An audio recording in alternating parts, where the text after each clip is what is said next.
Graça e paz a todos. Sejam bem-vindos ao canal Filho Próspero. Hoje eu estou muito feliz porque é o último episódio do ano. Eu estou feliz sim porque porque aconteceu. Nós começamos no 14 de setembro e nos mantivemos fiéis aqui toda semana com conteúdo abençoadíssimo para galera. E para fechar com chave de ouro, eu estou muito mais feliz também porque estamos aqui com a Thaís Góes. Oi, gente, tudo bem? Rapaz, boa noite. Então hoje nós já vamos apresentar Sim. a Thaís, né, com toda a formalidade que ela merece.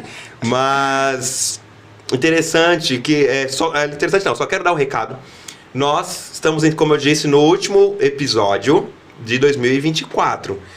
Vamos voltar em 2025, no dia 9 de janeiro, com mais conteúdo.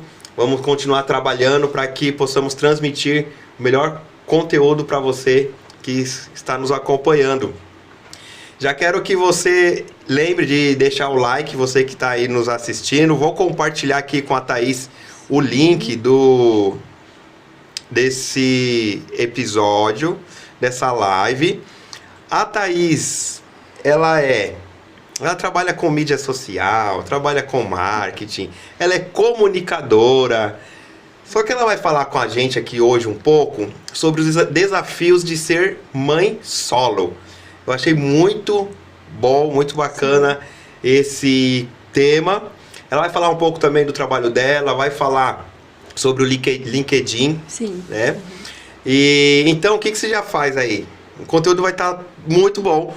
Compartilha com as pessoas, com seus amigos, compartilha aí com suas amigas, que de repente é mãe solo. De repente tem algum pai solo também, você pode compartilhar. Porque dos dois lados são desafios.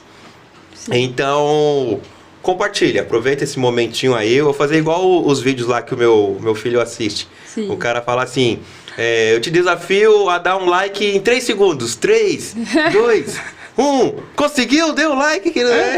Os meninos são espertos. Isso é marketing, né? Com certeza, com certeza. Thaís? Então, é isso.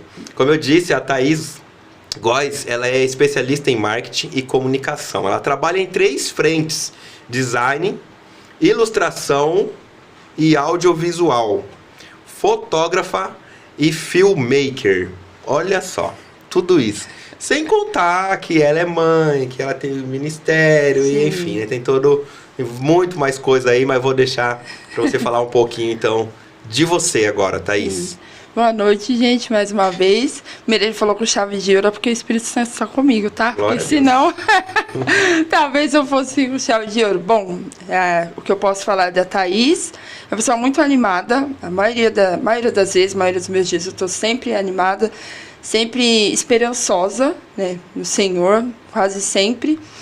E eu acredito que batalhadora, sim, uma pessoa muito batalhadora e determinada é um plus isso daí, porque eu sou a pessoa que põe uma coisa na cabeça, enquanto isso eu não ver aquilo tomando forma, eu não sossego. Obviamente que eu não passo por cima das pessoas, mas o quanto eu puder contribuir para que aquilo dê certo, eu faço de tudo e mediante a vontade de Deus, debaixo da vontade do Senhor.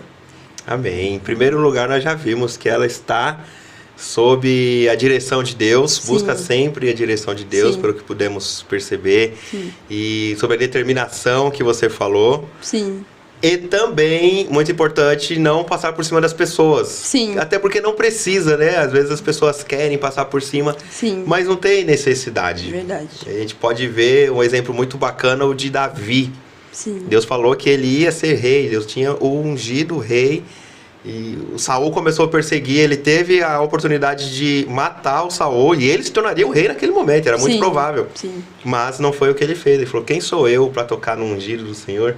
Sim. E depois a história dele aí todos conhecem, até quem não é cristão conhece. É que a gente como ser humano, às vezes a gente é tomado pelos nossos ideais, sabe? Então, sim, a gente tem que tomar cuidado, porque a nossa, sim, humanidade às vezes fala mais alto do que a nossa própria espiritualidade. Uhum. Então, Isso é uma coisa que eu tomo muito cuidado. É por esse motivo que eu costumo dizer para as pessoas que, embora eu seja determinada, eu não passo por cima de ninguém, porque eu tenho que ter esse consentimento de entender as pessoas, entender o momento de Deus para mim. Amém. Entender o momento de Deus para você. Sim. Exatamente, é isso. É por esse motivo. Sobre o marketing, a comunicação, esse trabalho nessas 3 frentes, né? Que é o Sim. design, a ilustração, o audiovisual. Eu trabalho como fotógrafa e filmmaker. Sim. Fala um pouco pra gente sobre esse trabalho todo, como você começou, quando começou. Então, eu comecei há uns 7 anos atrás, porque na minha época, eu tenho 35 anos, tá? Eu não ligo de falar, gente, graças a Deus. Mas Amém. na minha época, a gente fazia teste vocacional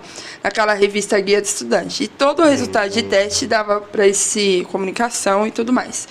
E nessa mesma época da minha adolescência, sempre fui adolescente que desenhava, tinha caderno de desenho e tudo mais. Então, minha família sempre falava, tem que fazer alguma coisa voltada para isso.